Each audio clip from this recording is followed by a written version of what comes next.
Hey everyone, Camille here from 88 Fitness Training. Welcome back.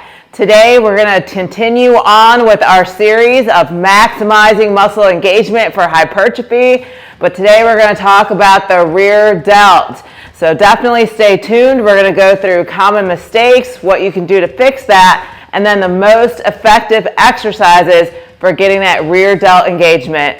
Check it out.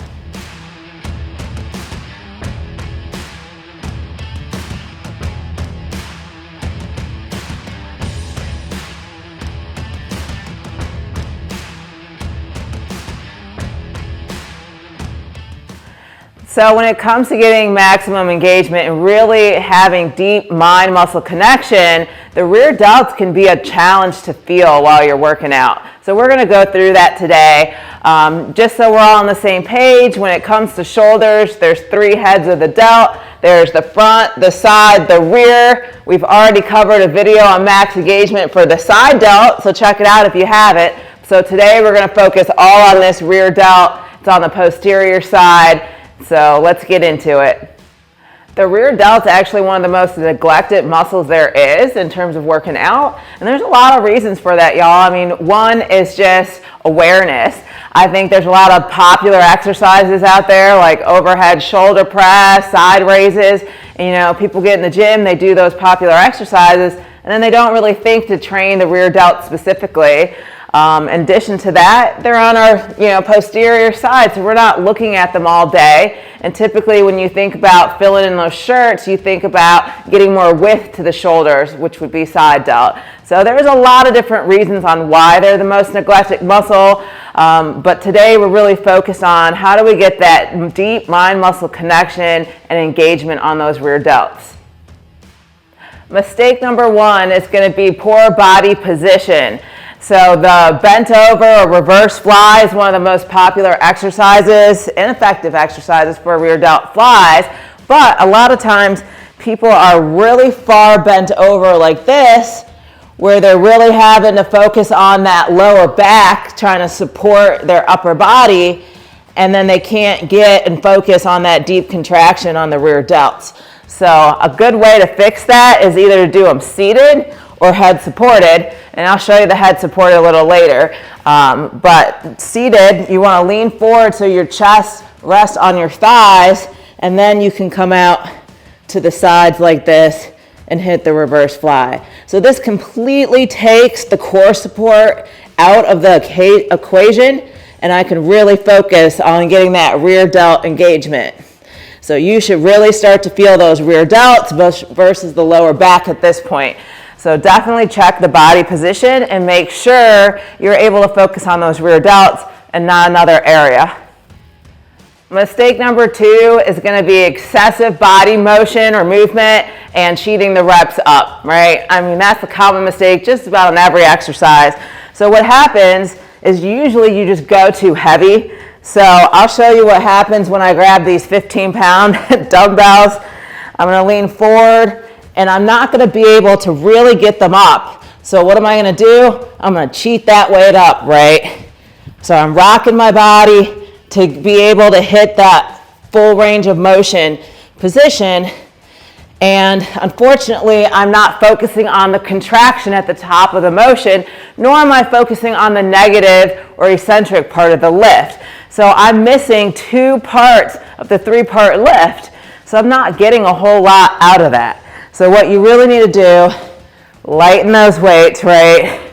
And then hit the position. But we already know bent over is not the best. So we're going to go ahead, we're going to take a seat with our lighter weights, and we're going to hit the exercise. Now we're able to focus on all three parts of the lift, right? The lifting, the isometric, the lowering. So there you have it. So mistake number two, excessive body movement as well as cheating the weight up. Mistake number three is going to be improper shoulder blade position. So you're probably like, what are you talking about? But in most cases, there's a lot of movement to the shoulder blades when people are doing rear delts, especially reverse flies. So what you really want to focus is retracting those shoulder blades back, like you're trying to pinch a pencil or something in between them, and then do your reverse fly, right? That way you're not getting a lot of trap activation when trying to hit those reverse flies. So we come down to our position, we're gonna retract them back, and now we're gonna hit our reverse fly. And we're gonna leave them retracted back the entire time. And this should really help you, you're more stable, so you should feel it a lot more in your rear delts. So just again, retract those shoulder blades back, pretend like you're trying to hold a pencil between them, and then hit your reverse flies. Now that you know the top 3 common mistakes when training rear delts, I want to take you through some drills and exercises that really help you establish that mind-muscle connection. So first things first, we're going to do some band pull-apart. And this is a really great drill that you can do. Maybe it's a warm-up to your shoulder day, or you just work it in as one of the exercises. But it really does target horizontal abduction, which is the primary function of the rear delts, right? It's that backhanded motion. So we're gonna grab a looped band, and if you don't have a loop band, like one of these TheraBands are also pretty good too. But we're just gonna take the band, we're gonna hold the arms out at shoulder height and about shoulder width. And then we're gonna grip it and then pull it back all the way to the chest. And then back to start. So stand up nice and tall. Go ahead and stretch that band out right to your chest. And again, this is the main function of the rear delts. And with the band, you have that variable tension, so the more I stretch it apart, the harder it is. I can start to really feel that engagement on my rear delts. So just like that. I'll go ahead and also show you from the back what this looks like. So again, you're standing nice and tall, and you're just pulling that band apart all the way to your chest, really squeezing those rear delts, keeping the arms at shoulder height. Just like that. Here, I'll show you real quick with the TheraBand. A lot of times people find it a little easier with the looped band, but this works too. Same thing. Your traditional tube bands or handled bands aren't as good for this, but make it work. All right, so there you have it. That's drill number 1. I will go through and I would do anywhere for 12 to 20 reps. So it's really gonna burn. Like, you wanna feel those rear delts. And I guarantee it, this band's gonna help you feel them. The next exercise that I highly recommend for getting more rear delt activation is gonna be a head supported reverse fly. So I mentioned in the beginning, instead of doing bent over reverse flies, to either do them seated or head supported. So you're gonna take a bench, you're gonna wanna put a pad or maybe just like your hoodie or something on it, and we're just gonna place our forehead right on that bench. We're gonna walk our feet back so we have a nice neutral spine. And then same principles, right? We're gonna hold that pencil between the shoulder blades, so I'm gonna retract them back, and then I'm gonna come up into the reverse fly, just like this. Now, grip kind of matters here. You can try different things. For me, I always feel it a lot more when I switch to an overhand grip. So palms kind of facing towards you. And same thing, really focus on that lift. Keep those shoulder blades retracted back the whole time to maximize rear delt engagement. And focus on all 3 parts of the lift. A lot of times if you really are focusing on all 3 parts of the lift, you're really gonna have to lighten those dumbbells, and that's okay. We're here for hypertrophy, to gain muscle, not just to sling around heavy weights.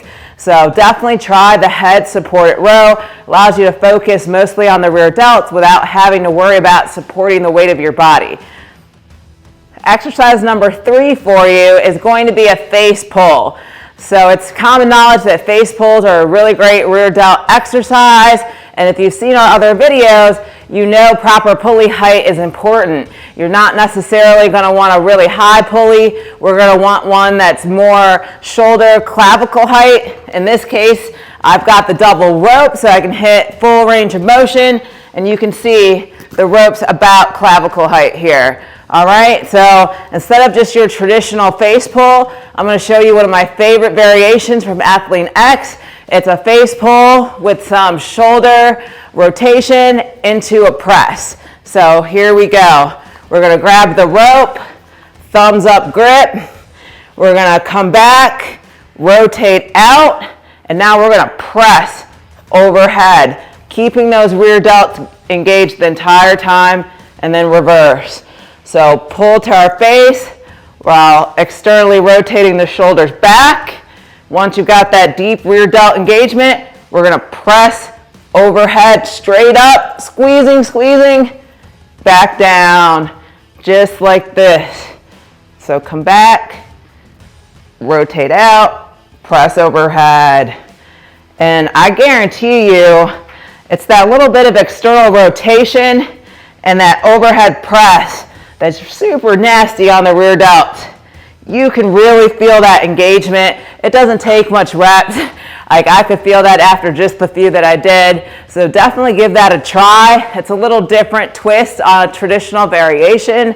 And if you haven't checked out our video on how to do the perfect face pull, definitely check that out. I'll stick a card up there for you guys. I also just want to touch for a minute on proper training volume.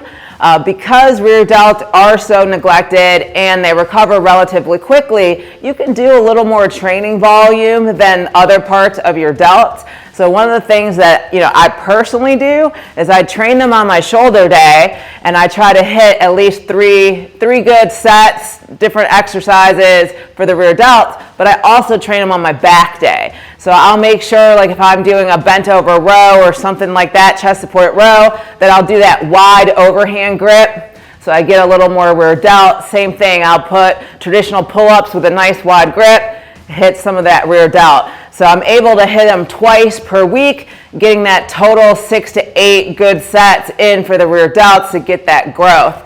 But I hope you enjoyed this video. We went through the top 3 common mistakes when training rear delts that prevents that mind-muscle connection and true activation. And then I took you through my top 3 exercises that really help you establish that good mind-muscle connection.